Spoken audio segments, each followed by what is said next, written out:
don't get bored visiting the godless and spiritless cathedrals. Those are the words a friend said to me at a wedding reception in Utah a few months before my study abroad in London began.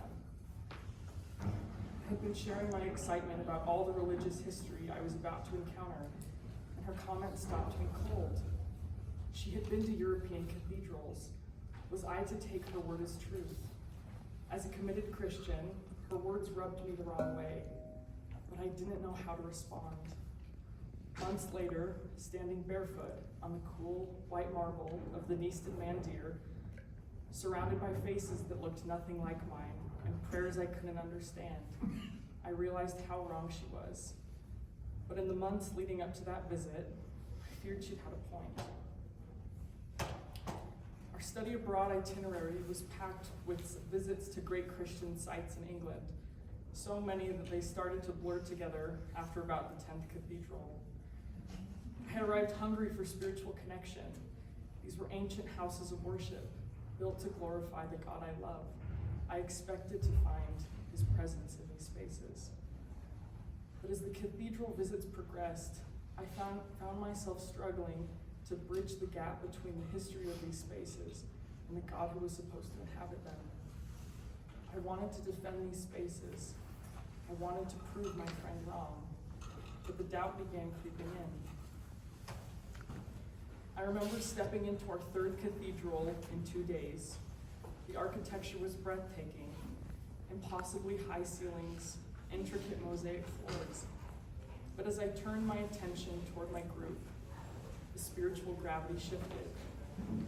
We were in a ticket and headset line. Our first interaction in this sacred space was a transaction. Inside, I walked through the outskirts of the building, eyes drawn to memorial plaques, ears listening to the monotone headset guide. My mind was elsewhere. I don't know where, but not with God. I found a seat and removed my headset. The sounds rushed in, cameras clicking, security guards' stern voices, children yelling. I knew God was there that day. I'd found him in other places, but I couldn't reach him. My spirit craved living devotion, but all it could find was a hollow historical echo. Leaving that cathedral, my friend's words rang in my mind. Godless, spiritless. I didn't want to agree, but I could see her point. Weeks later, sitting on the tube to visit the Fernsten Mandir, a Hindu temple, a heavy skepticism settled in my chest. If I struggled to find God in a Christian cathedral, could I find him in a temple built to honor gods I didn't know? But the approach to the cathedral was a study in contrasts. The word temple hardly seemed to do it justice. It looked like a castle crafted by the finest artists in India, tall, white, and pristine, with domes topped by fluttering flags. I felt small outside this grand structure, but not shut out. Despite the large size of this building, there was still a welcoming spirit about it. As the heavy carved doors swung open, we entered an area with shoe cubbies. The practice of removing shoes felt deeply familiar. We remove physical representations of the world when we enter a space set apart as holy. And as the heavy carved doors swung open, a memory washed over me. Suddenly, I wasn't in London. I was back in the Bay Area, California, of the living room of my childhood best friend, Amelia. I remembered the smell of her mother's cooking. I remembered the posters of religious figures around her house, figures seated cross-legged, holding their arms in particular ways, smiling. As a child, I knew Amelia practiced Hinduism, but I didn't know much more than what I saw. Her parents in traditional dress, or Amelia performing a Hindu-style dance at a school talent show. What I remembered most was the feeling of safety. Her family was always offering me food, always smiling. They were good people. That childhood connection acted as a bridge as I stood in the Neaston Mandir. Without that memory, the space might have felt foreign. Instead, it felt like an echo of her home. As I walked through the Mandir, I couldn't help but compare it to cathedrals we visited. The cathedrals had felt like time capsules, stone cold and preserved behind ropes. They were beautiful, yes, but they felt like museum pieces. The sacred was separated from the human. But this place breathed. Fresh garlands of bright flowers hung around the necks of statues, petals vibrant and full of life. The space was open, no ropes separating the sacred from the divine. The divine was accessible, inviting worshipers to draw close rather than observe from a distance. I lagged behind my group. I wanted to absorb this with my eyes, my head, and my heart. I could see intricately dressed gods being worshipped as devotees' soft prayers filled the silence. I watched them pray with heads bowed and hands clasped together. Then, my attention was caught by a woman to my left, holding her toddler. She was holding her baby's hands, gently guiding them together to clasp for prayer. She looked him in the eyes, then gazed at the statues, and he followed her gaze. She whispered the words of the prayer to him, pointing at the statue in front of her as they watched on. And as I watched her hands cover his small, unwilling hands, the temple around me seemed to blur. Suddenly, I was 3 years old again. I could feel the rough texture of the carpet in my childhood bedroom against my knees. I could feel the softness of my mother's hands, gently guiding my arms to fold together in prayer, a practice I was impatient to master. I could hear her words, kind and patient, whispering, "Dear Heavenly Father," and calmly waiting for me to repeat the words. I remember the feeling of that moment. I didn't understand who God was at 3 years old, but I knew that my mother loved him, and because she trusted him, I trusted him. She was sharing with me the most precious knowledge she had, her connection to the divine. Now, looking at the Mandir, I realized this woman was doing the exact same thing. She wasn't just performing a ritual, she was passing down an inheritance. She was looking at this statue and seeing a source of peace and strength. More than anything, she wanted her son to know where he could find that comfort when he grew up. The name of the deity was different. The posture of prayer shifted from folded arms to pressed palms, but the maternal intent, the loving desire to give a child a knowledge of a higher power and a moral compass, was a universal language. My shoulders relaxed, my heart swelled. It was a scene I had witnessed many times in my own church. The language was different, the deity was different, but the love was identical. We sat in the center of the room as a prayer ceremony began. Monks in orange robes filed in. To my right, a family of 4 generations sat together, including the mother and baby I had seen earlier.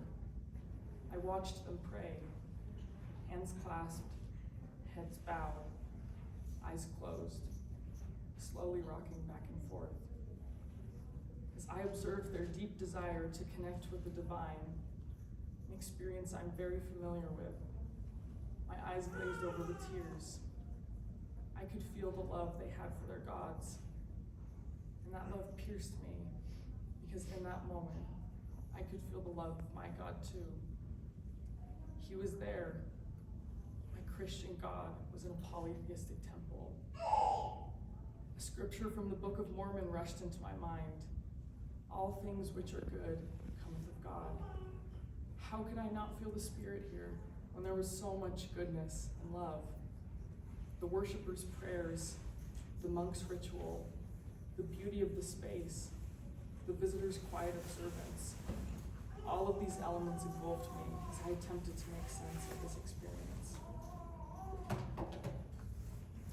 Later that day, our group met together and took a poll. What words would you use to describe your experience of the temple? I added familiar and peaceful to the board, still on a spiritual high from that wonderful place. But then I looked at where other students' words were appearing. Eerie, creepy, uncomfortable. I was confused.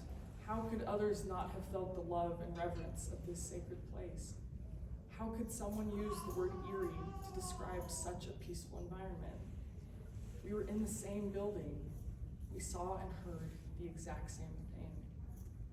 What allowed me to feel God's presence while others felt unease? I thought of Amelia. My childhood friendship with her brought me into proximity with the temple and its worshipers. In these strangers, I found an echo of her. The kindness I had felt at her house as a child was the same welcoming spirit I felt in the Mandir. Proximity mattered. My relationship with just one person of the Hindu faith opened my heart to all of them. It was this human connection that made the divine connection possible. I also realized students who felt eerie likely had their guard up. They were closed off to another religion's beliefs and practices. Openness mattered too. When we enter a space with our spiritual defenses up, looking for reasons to other another religion, we will find the strangeness in it. But when we enter with hearts and minds open, with the intent to look for devotion, we will find God. You don't need a childhood history with Hinduism to have an experience like mine. It requires the courage to choose proximity over comfort and a mindset open to learning. It asks us to walk into a place where we may be the minority, where the rules are different, where we might feel small. This is a choice anyone can make. This experience was revelatory. God revealed himself to me in a way that said, I love all of my children far more than you ever considered. In the Book of Mormon, the prophet Nephi records Jesus Christ declaring himself to be the God of the whole earth. In the LDS faith, we are sometimes hyper-devoted, subconsciously believing that if we acknowledge God's presence in another faith, it will somehow dilute his presence in ours. But the danger of this thinking is mistaking exclusivity for truth. We worry that if we acknowledge God's presence somewhere else, we're somehow betraying our own beliefs. But the God I felt in that temple wasn't threatened by the prayers of that Hindu family. He was magnified by them. If I believe God created the universe, why would I be surprised to see him speaking to the rest of his creation? If I limit God's work to solely my own church buildings, then I'm worshiping a very small God. But when I allow myself to see him in the bowing of a monk, the teaching of a mother, my God becomes the God of the whole earth, not just the God of my specific theology. If my circle of friends had only included people who believed exactly as I did, I would have missed this experience. God showed me that his work expands beyond political, national, religious, or racial ties. As much as I could have studied about God's role as the God of the whole earth, I never could have understood it without this experience at the Nista Mandir. In the faces of strangers, I found my friend, I found my God, and I found myself. If I could go back to that wedding reception now, I would tell my friend she was wrong. You can walk into a cathedral or a temple and find it spiritless if you walk in looking for stone. But if you walk in looking for living devotion, you will find God. Thank you.